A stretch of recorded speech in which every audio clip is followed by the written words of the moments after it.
লূত আলাইহিস সালাতু ওয়াস সালাম দাওয়াত দিতে গেলে তার কথাকে তারা উড্ডীন করে চলতো, তার কথাকে তারা গুরুত্বের সাথে নিত না। লূত আলাইহিস সালাতু ওয়াস সালামের জাতি সমকামিতার সাথে তারা লিপ্ত ছিল। লূত আলাইহিস সালাতু ওয়াস সালামের জাতি সমকামিতার সাথে তারা লিপ্ত ছিল। আল্লাহ সুবহানাহু ওয়া তাআলা বলছেন, ফালাম্মা জা আমরুনা জাআলনা আলাইহা সাফিলাহা আমতারনা আলাইহা হিজারাতান মিন সিজিলিন মানজুর। আল্লাহ তাআলার অর্ডার যখন আসলেন, ফালাম্মা জা আমরুনা, মহান রবের অর্ডার আসলেন। কিসের অর্ডার? অর্ডার আসলেন সেটা তারা যে উপত্যকাতে, যেই উপত্যকাতে তারা উপরে ভাগে বাস করত, তাদের উপরে আল্লাহর আযাব আসলো। কি? তাদের সেই উপত্যকাকে উল্টিয়ে দিতে হবে। কি করতে হবে? উল্টিয়ে দিতে হবে। শুধু কি উল্টিয়ে দিয়েছেন? শুধু উল্টিয়ে দেয়নি, সিজ্জিলিন মানজুর, তাদের উপরে বর্ষণ হয়েছে পাকা মাটির বিশাল বিশাল ইট পাথর।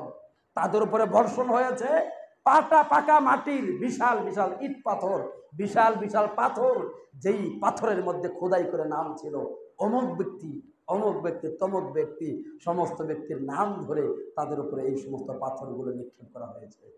মহান রবের গজব, মহান রবের জুলুম। কারো উপরে জুলুম করলে সেই জুলুমের বিচার যে হবে, সেই জুলুমের যে বিচার হয়, স্পষ্ট বিবরণ আল কুরআনুল কারীম সূরা হুদের ভিতরে বিস্তারিত বিবরণ আপনারা পাবেন।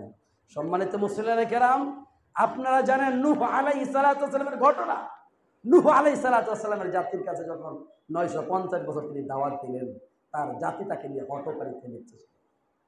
তার জাতি তাকে আপনার এমনভাবে ঠাট্টা বিদ্রুপ করত যে তার জাতির ঠাট্টা বিদ্রুপ নেওয়ার পরে তিনি নিজেকে নিরাশ হয়ে যাননি। তিনি ভেবেছেন কি আল্লাহ সুবহানাহু ওয়া তাআলা একজন আছেন, আল্লাহ সুবহানাহু ওয়া তাআলা একজন আছেন। সূরা হুদের মধ্যে বিস্তারিত বিবরণ পাবেন। নূহ আলাইহিস সালাতু ওয়াস সালামের এই ঘটনার পরে, বিশাল ঘটনার পরে যখন তার জাতিকে বললেন এক আল্লাহর, ইন্নী দাআউতু কওমি লাইলা ওয়া নাহারা, ইন্নী দাআউতু, আমি দাওয়াত দিয়েছি আমার জাতিকে রাতে এবং দিনে।